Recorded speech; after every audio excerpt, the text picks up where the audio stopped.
It's great. It's wonderful stuff. Alden Davis is here, by the way. We're going to school today. So what are we working on now, Coach? Well, get your work boots on and gloves in hand, because today we talk about what you are building, bridges or forts. Both are grand structures and require lots of effort, but they create something very different in our lives. Bridges connect us and forts protect us. To thrive in these uncertain times, which one is going to serve you best? Get ready for Saturday morning coaching right after weather and sports and find out. Yeah, and don't forget 7:20 at John Lawrence and Acura Veva. All right, you got it. 7:22 on WTIC. Joining us now is, of course, Alden Davis. You were home all week. You didn't go out and consult places or anything. No, we worked locally this week. Did a great critical thinking workshop. Oh, really? Yeah. Is that where this comes out of, or?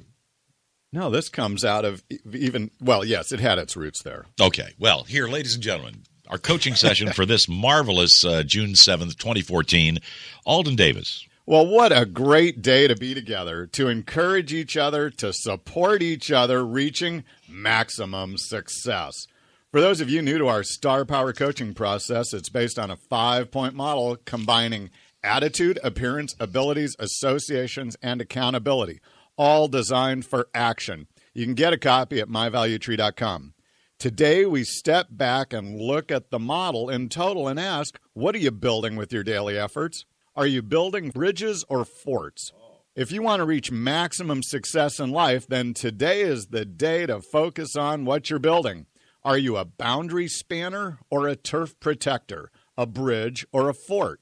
You know, both are well-engineered structures with substantial foundations, but they serve very different purposes. Forts are about protection, marking off turf, claiming a stake. Walls, higher the better. Forts are isolated.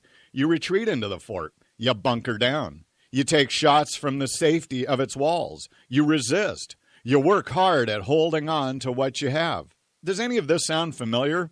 There are 3 of you right now. You know who I'm talking about. You've staked out your turf at home. You've staked out your turf at work. You've staked out your turf at church. You've moved into the conflict mode of compete, and you operate with a worldview of claiming value. Dr. Annette just finished her popular conflict management class over at the University of Hartford, and the students do an assessment by Thomas and Kilman where they learn their predominant style for dealing with conflicts. 4 out of the 5 styles result in someone losing. I get the lion's share of the pie, you get what's left. This is termed claiming value. We are fighting over a limited pie, be it physical or mental. New research out of the Center for Creative Leadership in Greensboro, North Carolina, offers that fort building will not serve you well in the future. The days of forts are over. Boundary spanning is a capability they offer that is essential for success in today's world. Think of it as bridge building. They surveyed 128 senior executives with more than 15 years experience and responsibility for more than 500 people. 91% cited boundary spanning as a critical skill for middle management. Want to be positioned for success at work, at home, at church? Then become a bridge builder. A key Star Power theme is the power of your networks. That's what a bridge builder's about. Bridges connect. Bridges reach out.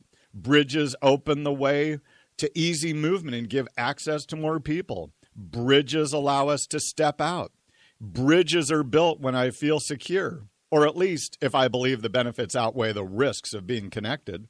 Bridges can be difficult to build, and they make us extend ourselves over risky areas. But once complete, they can be beautiful and fundamentally transformative. The Center for Creative Leadership's report goes on to highlight 5 boundaries that require new bridges. They are vertically within the organization, across departments in the organization, out to key stakeholders, across different demographics, and geographically. At home, this would mean build bridges with parents and grandparents, build bridges with children and grandchildren, build bridges with your neighbors and people different from you, and build bridges with other countries. All of this you can start doing right now. Thomas and Kilman call this conflict style collaboration. Collaboration is when we grow the pie, when there's enough for all of us to be satisfied. It's called win-win. In negotiating theory, Fisher and Uri would say that in the process of getting to yes, a close examination of the underlying interests will reveal a lot more common ground than we would expect. Today, we have created value together instead of claiming value. One of our local nonprofits is having their strategic planning retreat this morning, and one of the recommendations from funders is to reach out and find ways to collaborate with other agencies. Listen, they are saying that fort building is over. Want to thrive in these uncertain times? Then it is time to leave the safety of the fort and begin building bridges.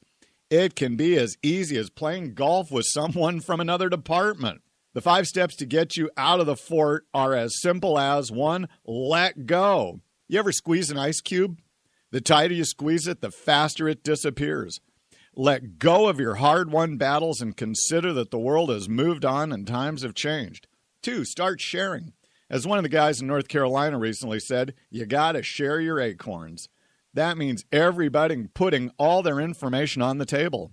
The only way out of the fort is to open the door, and while this is scary, it leads to number 3, being vulnerable. Walking out from the fort appears dangerous, but it is the only way to build the bridge. You can always sleep in the fort at night, but you must get out and build. The CCL report says to start a cross-functional team. Share your decision-making power, and share learning across organizations. Number 4, collaborate. To do this, you must care about the issue and have the patience to invest with other people. And 5, reach out to someone right now. You can start collaborating today at home, at work, at church. It's time for bridges. Yay. I'm Coach Davis.